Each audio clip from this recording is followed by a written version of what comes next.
Hello everyone and welcome to another video in the Developers Journal channel. Today we will go over how we can use set in JavaScript. To get started, I have Visual Studio Code open here, as you can see, and I have the extension installed which is called Code Runner. This will allow us to run the JavaScript code that we are going to show in this tutorial. So before you start, kindly install the extension Code Runner so we can go through the tutorial together. So JavaScript set is a collection of objects or unique elements or values, which can be primitive as well as objects, as I just said. In essence, the values are always unique in a set. So if we try and insert the same values into a JavaScript set multiple of times, only one instance of that will exist at any moment. And this is very handy in various scenarios, and we will go over some simple examples at the end of the tutorial to outline this concept.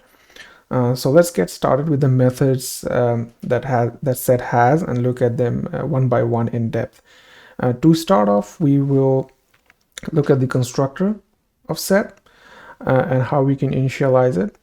So the very basics, we go to initialize a set would be set1 equals to new set. This is how we can initialize an empty set so that it can be used going forward. To see what it has actually done, we can do console.log set1. Now we can run this code with the play button here on the top right, which is like says one code, or you can have a shortcut for this so that it's just easier to run with shortcuts from the keyboard. You don't have to keep clicking this. I have this set for Shift R on my Mac, so I'm just going to go and press Shift R. As you can see here, it's run the code that we have just written, and it has initialized the set. It's a set 0 and it's an empty set, so we can reuse this going forward. There are other ways of initializing set as well. Like this is an empty set. What if we want to initialize a set that has values to start with? In that case, we can go const. Let's define a new constant, set2 equals to new set, and this takes in an array inside of the constructor. So we can say, let's say 1, 2, 3. So we will comment this code out so that we don't have multiple console logs. We will console.log set2. So we can see what that is. We'll run the code. And as you can see that it has initialized our set with the 3 values that we have provided in there, which is 1, 2, and 3. We can also initialize a set with not only numbers, we can initialize it with the variables as well. So we go const3 equals to, not variables like objects or strings. So we go let's say 1 C1,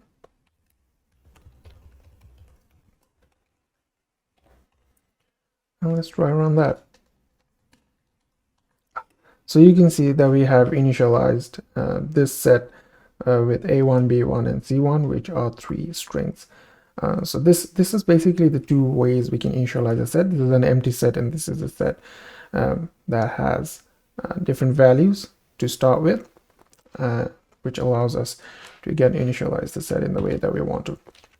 The first method that we're going to look at for this set is called add. The way to add elements or values to the set, so they can be stored, as I mentioned in the beginning, that the set stores only unique values or elements. So there are methods that allows us to do various operations on the set. To start with, let's start with add, which so let's try and add something to the 3 sets that we have created above. We'll handle each one separately. So let's add something to set1. As you can see, it gives us all the methods and properties that we have on the set. We'll go through each one of them. To start with, we'll go we add. So let's say we add a number 6 to the empty set that we have above. If we run this, it doesn't show us anything because we're not really console logging anything. So let's console log that. And let's run it. So as you can see, it has added 6 to the empty set that we had in there. As you can guess, we can keep adding as much as we want.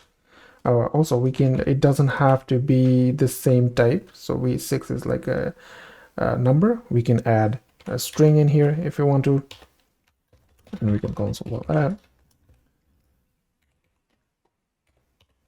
We'll comment that one out. As you can see, now we have 6 and a test added to set 1. We can also add objects to set. This one out. If we want to add an object, let's say 1, 6, 7.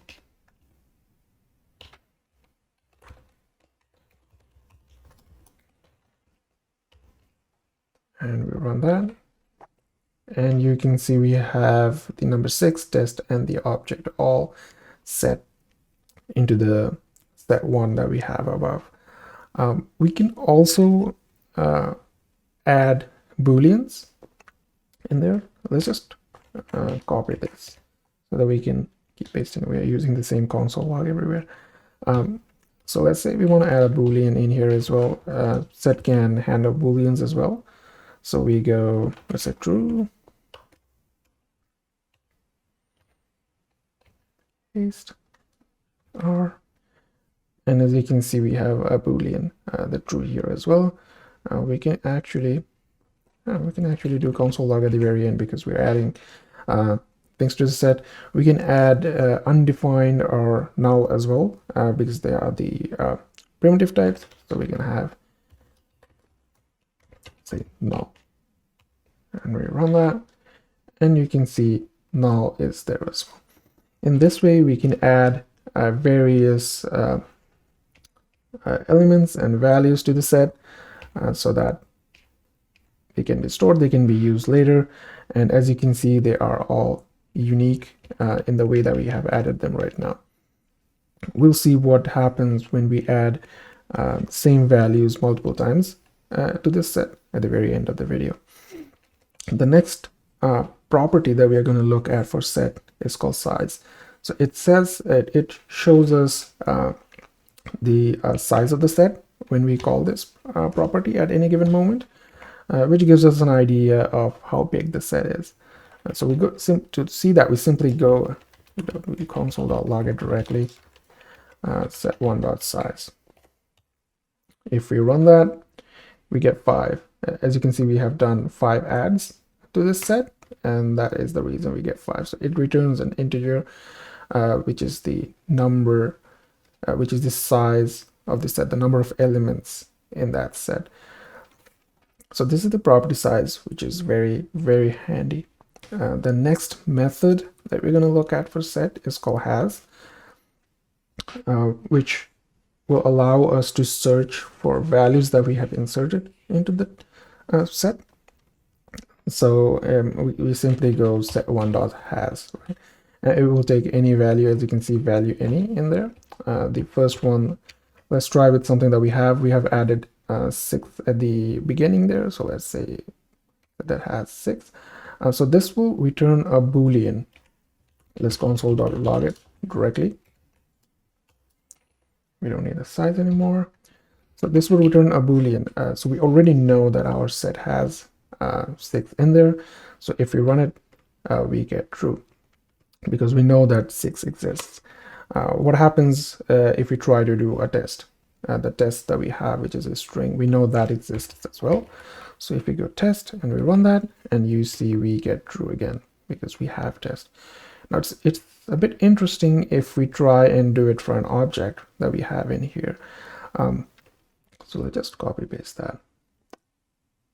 If we try to search for that object in here, right? So this should be true, right? Because we have that object in the set and we can see it. What happens if we run this? If we run this, we get false. But we can see that we have that object in the set. The reason being is that set cannot match that deep in the object, and this is a direct object. This is not a reference to an object. We're trying to match the object themselves. That won't work in set. So how can we do that?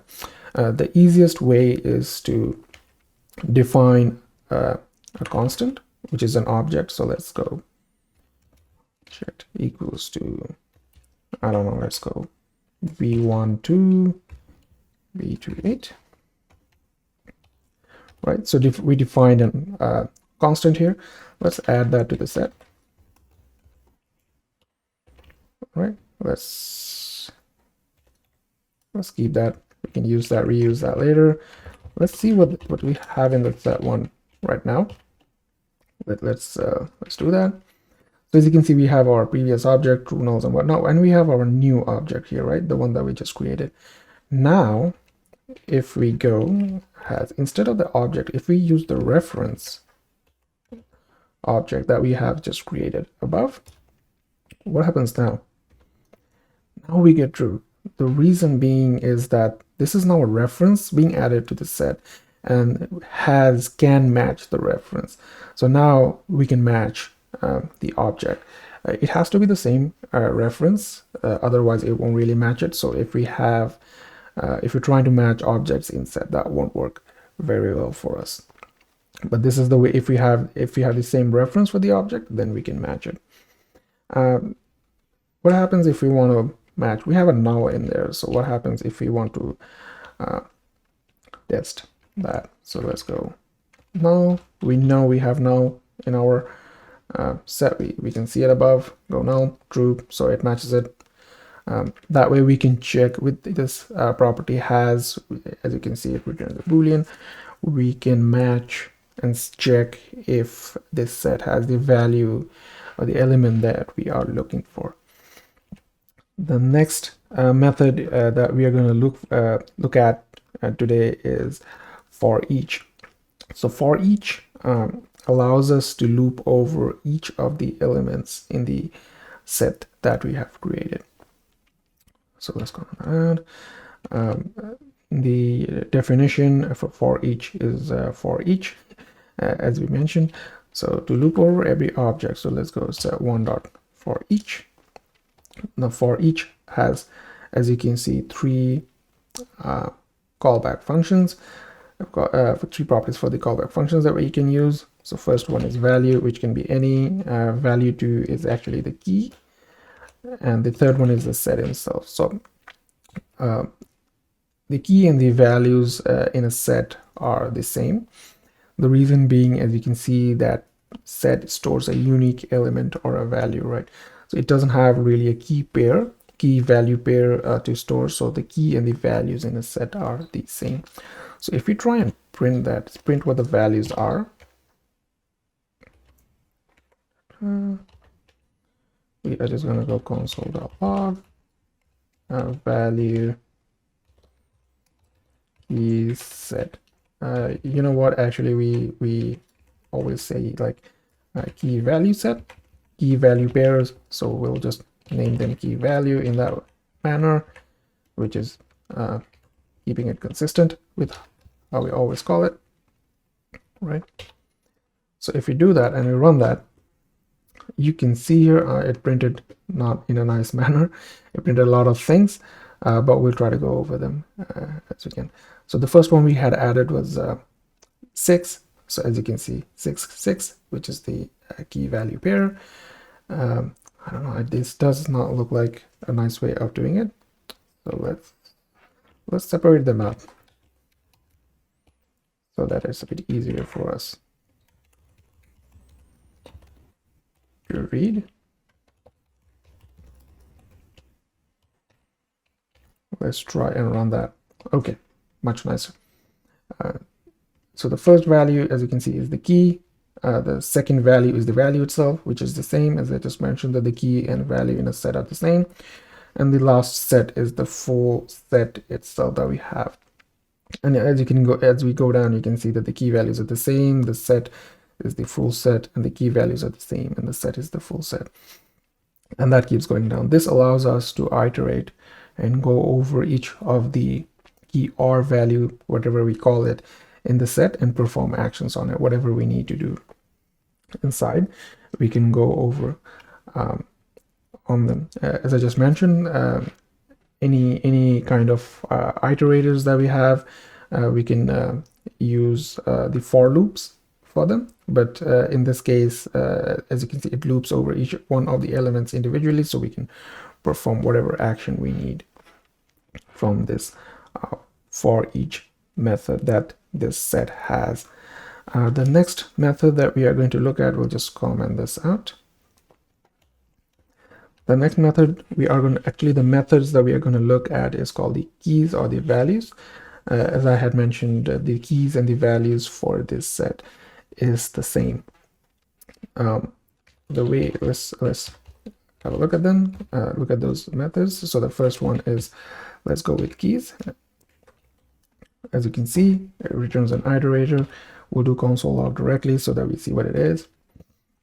And you can see it returns an iterator. So we have the 6 test, we have the direct object that we had created, true null, and the object reference that we had created. So these are the keys. If we look at the values,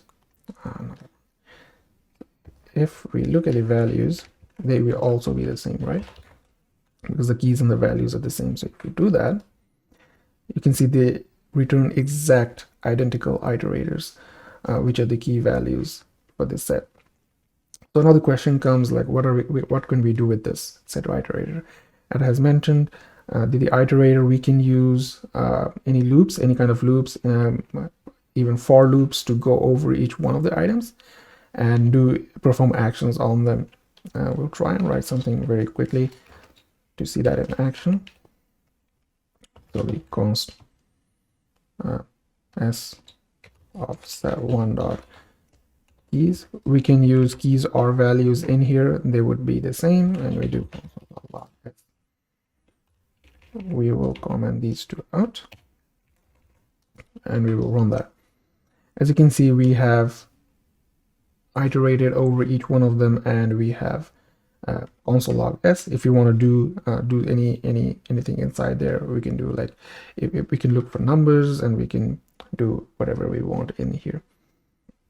The values we return the same if we run that, because keys and values are the same. Just as an example, if we want to do something with the values in there, let's go with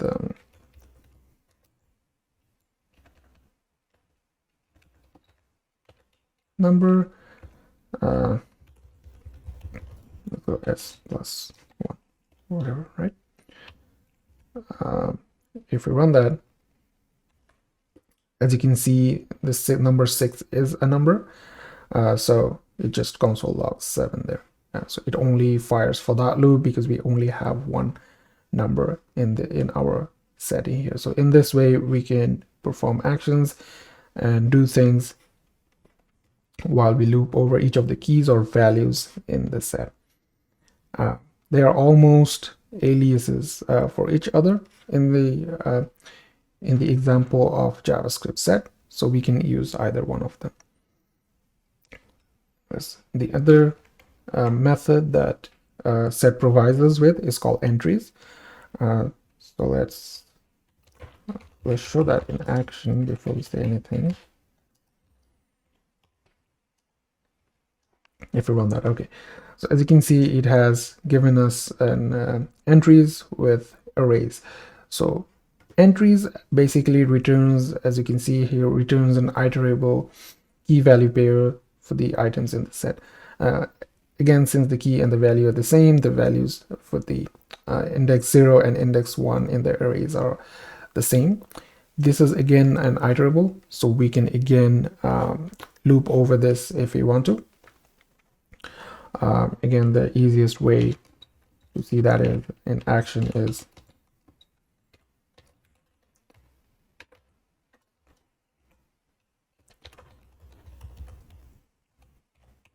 get a for loop going for us again. And as you can see that we have that. Let's comment that out. And as you can see, we can iterate over each one of them individually. So if we need to grab anything, do anything with these keys or values, we can do them, and we can perform actions on them based on what they are. This is very useful. I always mostly use the keys or the values because they're the same entries. I don't really go use that much because they return an array of the same keys and values in the index 0 and 1. So but very useful in some of the cases that if we need any special cases and whatnot, this can be very useful. So we have looked at how we can add and how we can check if we have values or elements in the set, but how can we delete one, right? So we might sometimes need to remove values or elements from the set. So right now we have 1, 2, 3, 4, 5, 6 elements in the set, which is also shown here. So let's say we want to remove this 6 for any reason. The command for that would be set1.delete 6 straight up, and then we go console.log set1 so that we can see that in action. As you can see, now we have the size of the set is 5 and the number 6 is removed because that's what we just said to do. Let's remove another one, test, and so just copy that one. Oh, let's just put it up above so there we can see them in action. Now the test is also removed. We can also remove the object that we have set. So we go object, run that, and you can see that the object is removed as well. In this using delete, we can remove different variables, elements from this set. And the very last method is called clear, which actually clears our set for us. So if we call set1.clear, actually let's move it up here and comment out the deletes. Again, we have 6 elements. We have just cleared the set, and this will give us a new set with size 0. This clears everything, initializes it as it's a brand new set, so we can reuse it. These are all the methods and properties that a set has, a JavaScript set has. As we said at the beginning of the video, we'll look at a very useful day-to-day example that we can use set for, because set always holds a unique value, right? So let's define an array of numbers. 1, 13, 14, 1. We repeat the numbers so that we know if it's working or not. Let's define a new set to hold our numbers. Let's loop over the numbers, and let's say we want to grab everything that's less than 10, right? We want to have a unique copy of the values or elements that are less than 10. So let's go const numbers.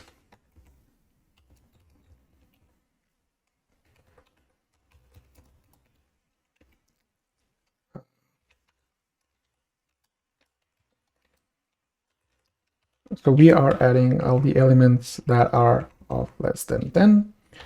Let's console.log set and see what it says.